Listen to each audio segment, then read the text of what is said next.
She never finished better than 8th place all season. Her resting heart rate dropped, her split times tightened, her body was already winning. The scoreboard just hadn't caught up. Here's the part that stopped me cold. All season, this slider finished mid-pack, middle of the field in a sport most people back home have never even heard of. And yet, one winter later, she walks into the biggest race of her life as a genuine podium contender.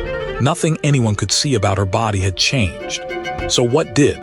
By the end of this, you'll know exactly why her hands stopped shaking, and why the race was already over before she ever pushed off. Her name was Maya. 23, lean dark hair yanked into a tight low bun, that same scuffed black helmet she'd had since juniors. Back home, her friends texted her from warm bars. "You still doing that sled thing?" They'd laugh. She'd laugh too. Then she'd drive 2 hours to a frozen track and throw her body down a mile of ice at 80 miles an hour for a finish nobody would clip, nobody would share, nobody would remember. Mid-pack again, she'd wipe the frost off her visor and climb back up. This is the part nobody films. 6 in the morning, -12. The stands are empty rows of frozen aluminum. She pushes off, drops into the first curve, and for 45 seconds it's just steel runners screaming on ice. Then she climbs the stairs, hauls the sled back up, and does it again and again. 20 runs before most people are even awake. No highlight reel, no applause, just the same brutal turn over and over, until her hands are raw and her back is one long ache. Then she drives home. There was one other car in the lot most mornings. It belonged to Ines, late 30s, weathered face, cropped hair going gray at the temples, a battered red helmet tucked under one arm. A veteran near the end of her career, who'd never won the medal everyone chases. For 15 winters, she'd logged these same invisible reps in this same empty cold. Maya used to wonder why anyone would keep grinding with no crowd left to impress. One frozen morning, frost on both their visors, she finally worked up the nerve to ask her. Ines didn't look up from her runners. "You think this is the boring part," she said, breath smoking in the dark. "The part before the cameras show up. The part that doesn't count." She ran a thumb slowly along a blade of steel. Nobody's watching. That's the whole point. What you build when no one's watching is the only thing that's really yours on race day. Then she clicked her visor down, crouched at the lip of the chute, and vanished into the ice. No crowd, no fanfare. Exactly the way she liked it. Pause for a second. Think about the last thing you worked on that nobody clapped for. The workout at 5 a.m. The pages no one read. The reps that didn't earn a single like. It's so easy to believe those don't count, that the work only matters when someone's filming it. Maya believed that too for a while. She'd scroll past highlight reels of athletes going viral and feel invisible, small, like her best years were slipping by in an empty rink while the whole world celebrated somebody else. Maybe you know that feeling. There was a night she almost quit. End of another mid-pack season, sitting in her cold car in the empty lot, the engine ticking, her hands still trembling from the last run. What was the point? 3 years of frozen mornings for finishes nobody would ever see. Her phone glowed with photos of friends on beaches, building normal lives. And here she was bruised, broke, chasing a medal in a sport her own family couldn't quite explain.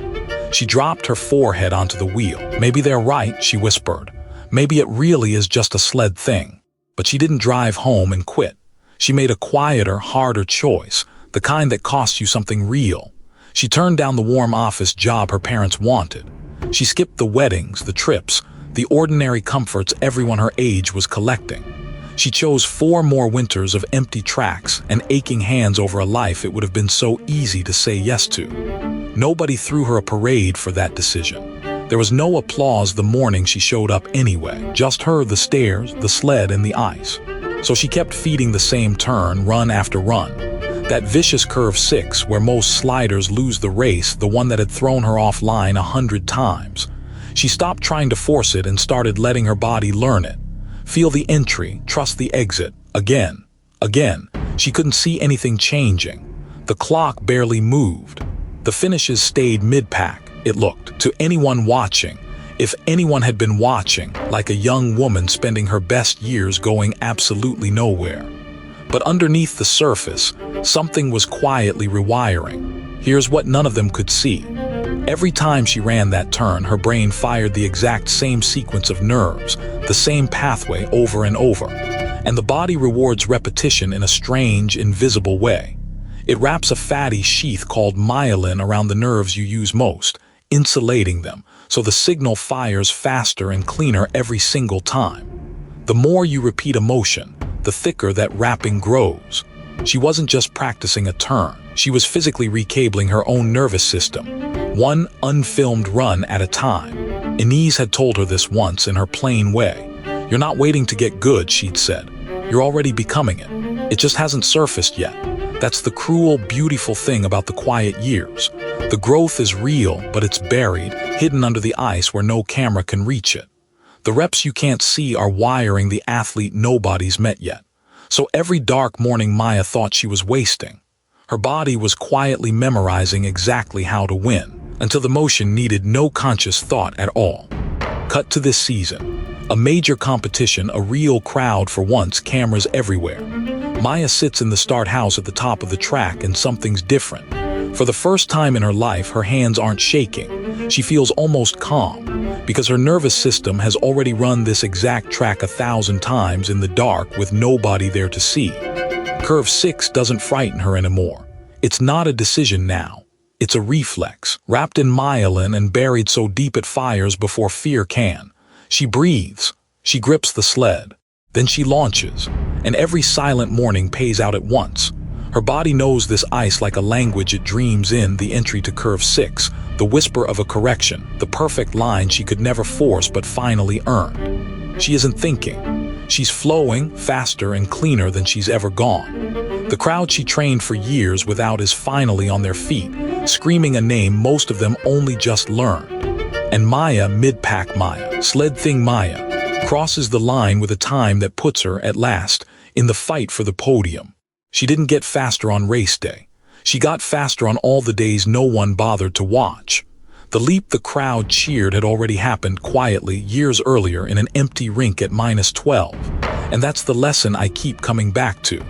The biggest changes in your life won't announce themselves. They won't trend. They'll happen in the unglamorous reps, in the season nobody's filming, long before anyone ever claps. The race is just the day the world finally notices what you already built. So here's what I want you to carry into tomorrow. The next time you're grinding at something no one sees, the early alarm, the silent work, the reps with zero applause, don't you dare call it wasted. You're wrapping myelin around the person you're becoming. If that hits something in you, subscribe. This channel is for the ones building in the dark, and you're one of us now. Stay close, because the growth you can't see is the only growth that ever surfaces when it finally counts. So don't wait to feel ready. Go feed the turn nobody's watching today in the dark before the world even wakes up. If you're grinding through something nobody sees, believe me, this one was for you. I'm Cole.